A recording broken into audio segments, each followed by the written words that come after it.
سامعین کرام، السلام علیکم ورحمۃ اللہ وبرکاتہ۔ آپ کا پسندیدہ علمی و ثقافتی چینل سچا پیغام آپ کو خوش آمدید کہتا ہے۔ آج کی مجلس میں ہم دین و دانش کی روح سے اس پر غور کریں گے کہ آج کے دور میں ہمارے درمیان طرح طرح کی بیماریاں کیوں عام ہوتی جا رہی ہیں، کہ ہر چھوٹی بڑی فیملی میں کوئی نہ کوئی بیمار رہتا ہے، اور بیماریاں بھی ایسی عجیب و غریب ہیں کہ گزرے ہوئے زمانے میں کبھی ایسی بیماریوں کا نام بھی نہیں سنا گیا تھا۔ زمانے کی رفتار کے ساتھ روز بروز بڑھتی ہوئی نئی بیماریوں کی وجہ سے ڈاکٹروں کی بھی تقسیم ہو گئی ہے۔ آنکھوں کے امراض کا ڈاکٹر الگ ہوتا ہے، اعصابی بیماریوں کا ڈاکٹر الگ، پیٹ کے امراض کا ڈاکٹر الگ، ہڈیوں سے متعلق الگ ڈاکٹر، کان ناک اور حلق کا ڈاکٹر الگ ہوتا ہے، دماغی امراض کا ڈاکٹر الگ ہوتا ہے۔ سامعین کرام، اس سے پہلے کہ بات آگے بڑھے، آپ سے درخواست ہے کہ ہمارے اس جدید و مفید چینل کو سبسکرائب کریں تاکہ موقع کی مناسبت اور وقت کی ضرورت کے مطابق اہم اور مفید مشوروں سے اور اکابر علماء کرام کے مواعظ حسنہ سے آپ کو مستفید کیا جا سکے۔ جب ہم اس موضوع پر غور کرتے ہیں اور جائزہ لیتے ہیں تو یہ بات سمجھ میں آتی ہے کہ سب سے پہلا اور بنیادی سبب روحانی لحاظ سے اپنے خالق و مالک سے کیے ہوئے وعدے کی خلاف ورزی یعنی اللہ کی نافرمانی ہے۔ گناہوں کی کثرت اور گناہوں کو گناہ نہ سمجھتے ہوئے، فیشن سمجھتے ہوئے اس کو کرتے چلے جانا، اس کا علاج توبہ اور استغفار ہے، اور اگلی زندگی میں ہر چھوٹے بڑے گناہ سے سخت پرہیز، یہی اس کا علاج ہے۔ پھر جب ہم ظاہری لحاظ سے اور مادی لحاظ سے غور کرتے ہیں تو ہمیں یہ بات سمجھ میں آتی ہے کہ ان نئی بیماریوں کے بنیادی طور پر 3 اسباب ہیں۔ نمبر 1، ہماری 24 گھنٹوں کی زندگی میں سونے جاگنے، کھانے پینے اور رہنے سہنے کے نظام میں بہت فرق آ گیا ہے۔ نمبر 2، کھانے پینے کی چیزوں میں بہت زیادہ فرق آ گیا ہے۔ روز مرہ کے صبح سے شام تک کے کاموں میں فرق آ گیا ہے۔ یہ ہے نمبر 3۔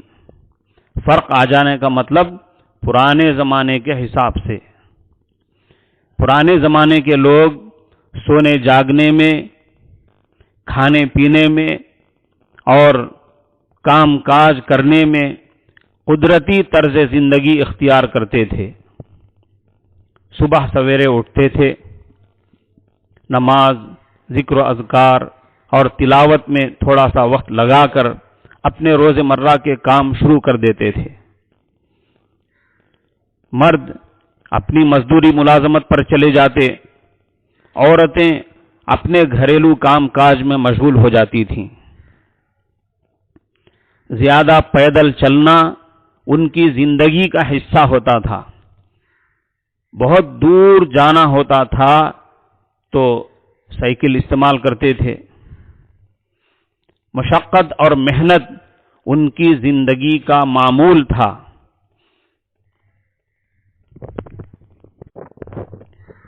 اس کے برخلاف اس زمانے میں پیدل یا سائیکل پر جانے کا رواج تقریباً ختم ہو چکا ہے۔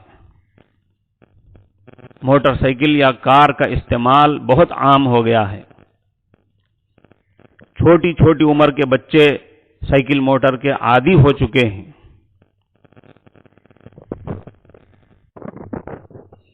اور ایسے عادی ہو گئے ہیں کہ اپنی اسکول جانے کے لیے چاہے وہ کتنی ہی قریب کیوں نہ ہو سائیکل استعمال کرتے ہیں۔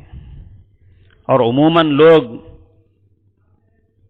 سائیکل موٹر کے اتنے عادی ہو چکے ہیں کہ اپنے ہی محلے کی مسجد میں جانے کے لیے اسکوٹر استعمال کرتے ہیں۔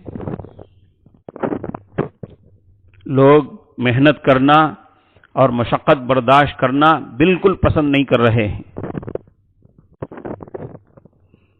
کھانے میں بادام، اخروٹ، دودھ اور اس جیسی قدرتی غذاؤں کی جگہ چائے اور اس طرح کی دوسری مصنوعی مشروبات نے لے لی ہے۔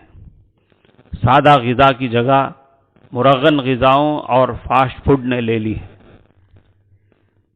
بڑھتی آبادی کی ضروریات کو پورا کرنے کے لیے مرغی اور انڈوں کی بجائے برائلر کی نسل ایجاد کی گئی، یعنی قدرتی چیز کو مصنوعی طریقے سے بڑھانے کی کوشش کی گئی، جس کا نتیجہ یہ ہوا کہ برڈ فلو جیسی مہلک بیماری ہمارے سامنے آ چکی ہے۔ گھر میں کھانا پکانے کی بجائے باہر ہوٹلوں میں کھانا کھانے کو فیشن سمجھا جانے لگا ہے۔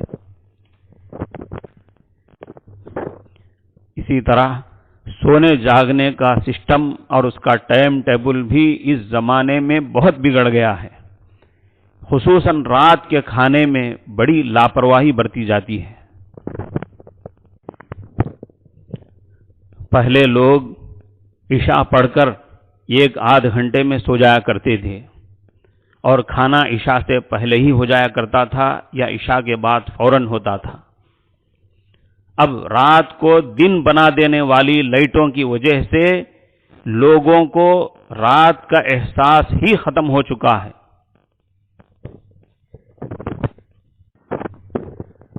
سوتے اس وقت ہیں جب آدھی رات گزر چکی ہوتی ہے، اور رات کا کھانا بس سونے سے کچھ دیر پہلے کھاتے ہیں، اور ادھر کھاتے ہیں ادھر فوراً سو جاتے ہیں، گویا ادھر دستر ادھر بستر۔ پھر دیر سے سونے کا نتیجہ وہی ہوتا ہے جو ہونا چاہیے۔ جہاں تک کھانے پینے کی مقدار کا معاملہ ہے، اس میں بھی بڑی بے احتیاطی ہو رہی ہے۔ قرآن کریم میں اللہ تبارک و تعالی نے کلو واشربو ولا تسرفو کے تحت اس کی وضاحت فرما دی ہے۔ جہاں اللہ نے کھانے کا حکم دیا، پینے کا حکم دیا، اس کے ساتھ ساتھ فرما دیا ولا تسرفو، لمٹ کراس مت کرو، کھانے میں لمٹ کراس مت کرو، پینے میں لمٹ کراس مت کرو، حد کے اندر رہ کر کھاؤ۔ انہو لا یحب المسرفین، بے شک اللہ تبارک و تعالی لمٹ کراس کرنے والوں کو پسند نہیں فرماتے ہیں۔ کھانے کی مقدار کے معاملے میں لوگوں کا یہ نظریہ بن گیا ہے اور یہ ان کا معمول بن گیا ہے کہ اس وقت تک کھایا جائے جب تک کہ پیٹ نہیں بلکہ جی نہ بھر جائے۔ پیٹ بھر جائے پھر بھی کھاتے رہو، کیوں؟ اس لیے کہ ابھی جی نہیں بھرا ہے۔ یہ صحت کے لیے انتہائی خطرناک چیز ہے۔ ایک حدیث میں رسول کریم صلی اللہ علیہ وسلم نے اس کو بھی اسراف میں داخل فرمایا ہے کہ جب کسی چیز کو جی چاہے اس کو ضرور ہی پورا کر لے۔ ان من الاسراف ان تأکل کل ما اشتہیت، جب بھی جو جی چاہے آدمی کھاتا چلا جائے۔ آپ نے اس کو بھی اسراف فرمایا، جس کو اللہ نے پسند نہیں فرمایا۔ اگر طبی طور پر غور کیا جائے تو صحت و تندرستی کے لیے اس سے بہتر کوئی نسخہ نہیں۔ کھانے پینے میں اعتدال ساری بیماریوں سے امان ہے۔ تفسیر کی کتابوں میں لکھا ہے کہ امیر المؤمنین ہارون رشید کے پاس ایک نصرانی طبیب علاج کے لیے رہتا تھا۔ اس نے علی ابن حسین ابن واقدی سے کہا کہ تمہاری کتاب یعنی قرآن میں علم طب کا کوئی حصہ نہیں ہے، زیادہ سے زیادہ اقیم الصلاۃ وآتوا الزکاۃ کہہ کر نماز روزے کے زکوٰۃ کے احکام مسائل بیان کر دیے گئے، ہیلتھ کے متعلق طب کے متعلق کچھ نہیں لکھا گیا ہے۔ حالانکہ دنیا میں اگر علم ہیں تو بس دو ہی علم ہیں، ایک علم ادیان، دوسرا علم ابدان، جس کا نام ہے طب۔ ہارون رشید کے درباری عالم علی ابن حسین نے فرمایا کہ دیکھو اللہ تعالی نے پورے فن طب و حکمت کو آدھی آیت قرآن میں جمع کر دیا ہے۔ تم کہتے ہو کہ طب کا کوئی ذکر نہیں ہے، طب کے مسائل قرآن میں نہیں ہیں، بلکہ اللہ نے اس کے مسائل، ہیلتھ کے مسائل بیان فرمائے اور صرف ایک ٹکڑے کے اندر آیت کریمہ کے ایک حصے کے اندر اس کو بیان فرما دیا، کلو واشربوا ولا تسرفوا، کھاؤ پیو، حد سے آگے بڑھ کر مت کھاؤ، حد سے آگے بڑھ کر مت پیو۔ یہ کیا ہے؟ پھر اس نے کہا ٹھیک ہے، اب بتاؤ تمہارے رسول کے کلام میں بھی کہیں طب کے متعلق کوئی ذکر ہے؟ انہوں نے جواب دیتے ہوئے فرمایا رسول اللہ صلی اللہ علیہ وسلم نے صرف چند کلمات میں پورے فن طب کو جمع کر دیا ہے۔ آپ نے فرمایا کہ معدہ بیماریوں کا گھر ہے، ساری بیماریاں معدے میں پیدا ہوتی ہیں، اس لیے معدے کو کنٹرول میں رکھو۔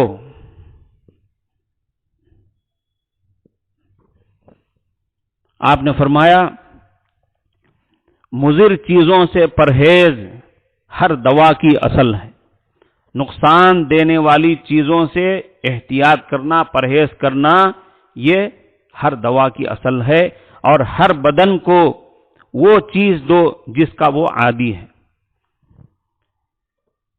جس چیز کو کھانے سے طبیعت خراب ہونے لگے ایسی چیز کے کھانے سے آپ نے منع فرمایا۔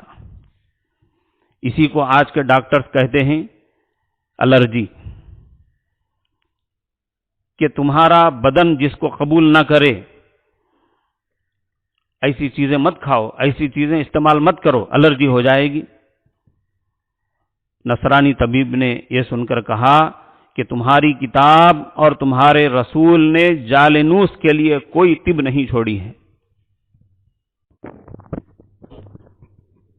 اس سے بات صاف معلوم ہو جاتی ہے کہ جہاں کھانے پینے کی چیزوں میں سادگی برتنی چاہیے، احتیاط برتنی چاہیے، مرغن غذاؤں سے پرہیز کرنا چاہیے، وہیں کھانے پینے کی مقدار میں بھی احتیاط کی بات معلوم ہوتی ہے تاکہ معدہ کنٹرول میں رہے، معدہ صحت مند رہے اور پورا بدن صحت مند رہے۔ خلاصہ یہ کہ کھانے پینے، سونے جاگنے اور دن بھر کے کام کاج کے فطری اور قدرتی نظام میں کافی فرق آ جانے کا یہ نتیجہ ہوا کہ لوگ وقت سے پہلے بوڑھے ہوتے جا رہے ہیں اور بچپن یا جوانی ہی میں بیمار ہوتے جا رہے ہیں۔ گویا ہم خود بیماریوں کو دعوت دے کر اپنی زندگی کا حقیقی لطف کھو رہے ہیں اور اپنی نسل کو بھی خطرے میں ڈال رہے ہیں۔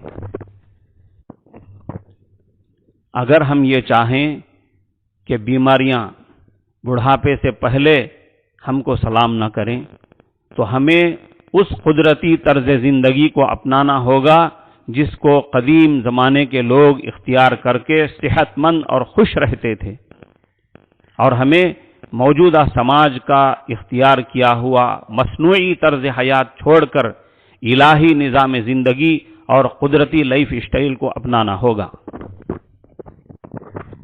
سامعین کرام، علاج معالجے کے تحت ایک حدیث سماعت فرمائیں۔ آن حضرت صلی اللہ علیہ وسلم نے ارشاد فرمایا، جو شخص ہر مہینے میں 3 دن شہد چاٹے گا اسے کوئی بڑی بیماری نہیں آئے گی۔ کیسے آئے گی؟ جبکہ خود قرآن مجید میں شہد کو مطلقاً شفا فرمایا گیا ہے، فیہ شفاء للناس۔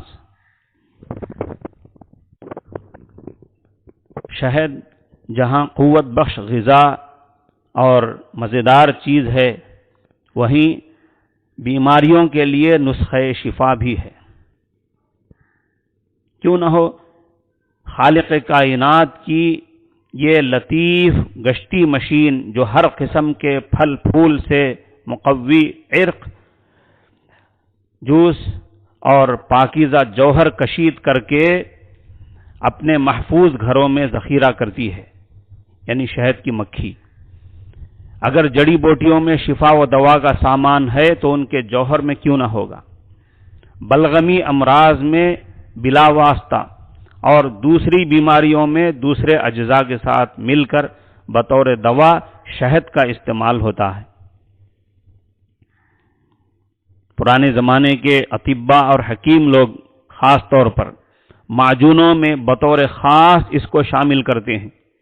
اس کی ایک خاصیت یہ بھی ہے کہ خود بھی شہد خراب نہیں ہوتی، اور دوسری اشیاء کی بھی ملاوٹ ہو جائے تو طویل عرصے تک وہ محفوظ رہتی ہے، اور جس چیز کے ساتھ ملا دیا جائے اس چیز کو بھی شہد محفوظ رکھتی ہے۔ یہی وجہ ہے کہ ہزارہا سال سے اطباء اور حکیم لوگ اس کو الکحل کی جگہ استعمال کرتے آئے ہیں۔ پیٹ سے فاسد مادہ نکالنے میں بھی بہت مفید ہے۔ رسول کریم صلی اللہ علیہ وسلم کے پاس ایک صحابی نے اپنے بھائی کی بیماری کا حال بیان کیا۔ آپ نے اسے شہد پلانے کا مشورہ دیا۔ دوسرے دن پھر آ کر اس نے بتلایا کہ بیماری بدستور باقی ہے۔ آپ نے پھر وہی مشورہ دیا۔ تیسرے دن جب اس نے پھر کہا کہ اب بھی کوئی فرق نہیں ہے، تو آپ نے فرمایا، صدق اللہ وکذب بطن اخیک، یعنی اللہ کا قول سچا ہے۔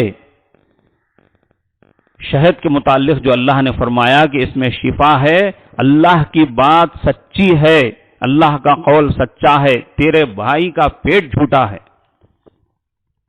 مطلب یہ ہے کہ دوا کا قصور نہیں، شہد کا قصور نہیں، مریض کے خاص مزاج کی وجہ سے اس کا اثر جلدی ظاہر نہیں ہوا۔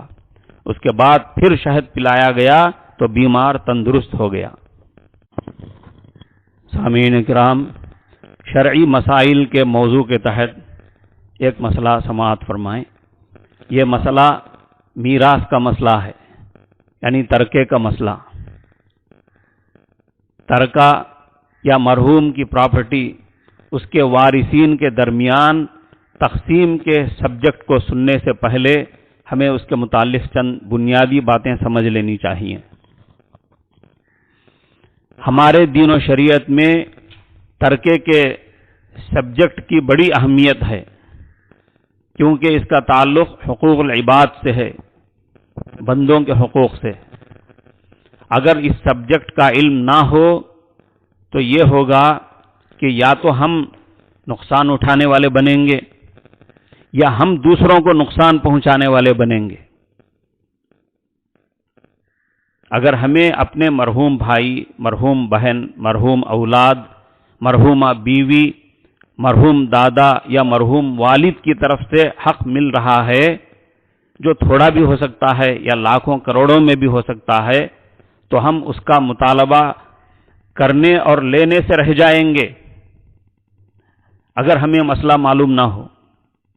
ایسا بھی ہو سکتا ہے کہ ہم بہت زیادہ محتاج ہوں اور اپنے حق کا مطالبہ کرنے سے آسانی سے حق مل بھی سکتا ہو، مگر چونکہ یہ سبجیکٹ ہمیں معلوم نہیں ہے، مسئلہ معلوم نہیں ہے، اس لیے ہم اپنے حق سے محروم ہو کر تکلیف میں پڑ رہے ہیں اور نقصان اٹھا رہے ہیں۔ اور یہ بھی ہو سکتا ہے کہ ہمارے ذمے دوسروں کا حق ہے، مرحوم والد کی ساری پراپرٹی پر ہم قبضہ جمائے بیٹھے ہیں، یہ سمجھ کر کے والد صاحب نے اپنی لڑکیوں کا نکاح کر کے دے دیا، وہ چلی گئیں، اب ان کا حق ختم ہو گیا۔ مرحوم والد صاحب کی پراپرٹی میں اپنی بہنوں کا جو حق ان کو پہنچانا چاہیے تھا ہم ان کو نہیں دے رہے ہیں، کیونکہ مسئلہ معلوم نہیں ہے، اور جو حق بہنوں کو جانا چاہیے وہ زیادہ بھی ہو سکتا ہے، کم بھی ہو سکتا ہے۔ ہم دینا چاہیں تو آسانی سے ان کو دے سکتے ہیں، مگر سبجیکٹ اور مسئلہ معلوم نہیں ہے، اس لیے ہم اپنی بہنوں کو یا والدہ کو محروم کر کے ان کو تکلیف پہنچا رہے ہیں، اور آخرت کے لحاظ سے اپنے آپ کو بھی نقصان پہنچا رہے ہیں۔ اس لیے یہ علم اور یہ سبجیکٹ بہت اہم ہے، اسی لیے حضرت صلی اللہ علیہ وسلم نے فرمایا تعلموا الفرائض کما تعلموا القرآن۔ مسلمانوں، ترکہ کس کو کتنا ملنا چاہیے، اس کا علم اس طرح سیکھو جس طرح قرآن مجید کو اہمیت دے کر سیکھتے ہو۔ سامعین کرام، اس وقت اس سبجیکٹ سے متعلق صرف اتنا سمجھیں کہ وارثین دو قسم کے ہوتے ہیں۔ پہلی قسم کے وارثین وہ ہیں جن کے حصے شریعت نے فکس کر دیے ہیں کہ کون سی حالت میں کون سے وارث کو کتنا ملے گا۔ دوسری قسم کے وارثین وہ ہیں جن کا ترکے میں سے ان کا حصہ فکس نہیں ہے، البتہ وہ مقررہ حصہ پانے والے وارثین کو ان کا حصہ ملنے کے بعد بچا ہوا مال پاتے ہیں۔ اگر مقررہ حصہ پانے والے وارثین نہ ہوں تو انہیں پورا ترکہ مل جاتا ہے۔ اس کے باقی مسائل انشاءاللہ اگلے پروگراموں میں پیش کیے جائیں گے۔ سامعین کرام، آداب زندگی کے تحت موبائل کے چند آداب سماعت فرمائیں۔ اس سے پہلے بھی 3 آداب بیان کیے گئے تھے۔ فون پر پہلے سلام کرنا، پھر بات کرنا۔ فون کرنے والا پہلے اپنا تعارف کرائے، اپنی پہچان پیش کرے۔ اگر فون نہ اٹھایا جائے تو زیادہ سے زیادہ 3 بار مس کال دے، تیسری بار جواب نہ ملے تو پھر برا نہ مانے، پھر آگے فون نہ لگائے۔ ایک خاص ادب یہ ہے کہ جب ہمارے فون کی گھنٹی بجنے لگے تو فون ضرور اٹھائے اور جواب دے، چاہے بڑے آدمی کا فون ہو، چاہے چھوٹے کا ہو، چاہے اجنبی کا ہو، اس کو نظر انداز نہ کرے بلکہ فون اٹھائے اور جواب دے۔ یہ بھی فون کا خاص ادب ہے، اور بلا سخت ضرورت عورت کسی مرد سے فون پر بات نہ کرے۔ سلام کے بعد فوراً سامنے والے شخص کا تعارف بھی حاصل کرے کہ کون بات کر رہا ہے، کیونکہ حضرت صلی اللہ علیہ وسلم نے دروازہ کھٹکھٹانے والے سے پوچھا کہ بھئی آپ کون ہیں۔ دروازہ کھولنے سے پہلے آپ نے اس سے بات کی اور پوچھا کہ بھئی آپ کون ہیں۔ تو اسی طرح ہمارے فون پر جو بات کر رہا ہے اس سے اس کا تعارف حاصل کرے، تاکہ اس کے مرتبے کے لحاظ سے اس کے ساتھ بات کی جائے، اس سے برتاؤ کیا جائے۔ بلا ضرورت لمبی بات نہ کرنا، یہ بھی فون کا ایک اہم ادب ہے۔ فون کے عمومی آداب میں سے ایک ادب یہ بھی ہے کہ فون کو اللہ کی اطاعت میں استعمال کرنا، یعنی غیر ضروری باتیں نہ کرنا، دین کی باتیں کرنا، فائدے اور ضرورت کی باتیں کرنا۔ فون کا ایک عام ادب یہ ہے کہ فون کو اس طرح استعمال نہ کرنا جس سے دوسروں کو تکلیف ہو۔ بچوں کو موبائل کے استعمال سے دور رکھنا۔ اسی طرح فون کا اہم ادب یہ ہے کہ زور زور سے باتیں نہ کی جائیں۔ فون کے تعلق سے مسئلہ یہ بھی ہے کہ مسجد میں داخل ہوتے وقت فون بند کر دیا جائے۔ فون کے تعلق سے ایک اہم بات یہ بھی یاد رکھی جائے کہ اس کا رنگ ٹون میوزک اور گانے بجانے والا سیٹ نہ کیا جائے۔ سامعین کرام، دعا کے موضوع کے تحت دشمنوں سے حفاظت اور نجات کی ایک دعا پڑھ لیجئے۔ بسم اللہ الرحمن الرحیم۔ رب نجنی من القوم الظالمین، رب نجنی من القوم الظالمین، اے میرے پروردگار مجھے بچا لے ظالم قوم سے، ظالم لوگوں سے مجھے بچا لے اور میری حفاظت فرما۔ مختصر سی دعا ہے، اس کو یاد کر لیں اور اپنی دعاؤں کے اندر شامل کر لیں۔ بہرکیف سامعین کرام، آج کے پروگرام میں اسی پر اکتفا کرتے ہیں، انشاءاللہ پھر ملاقات کریں گے۔ السلام علیکم ورحمۃ اللہ وبرکاتہ۔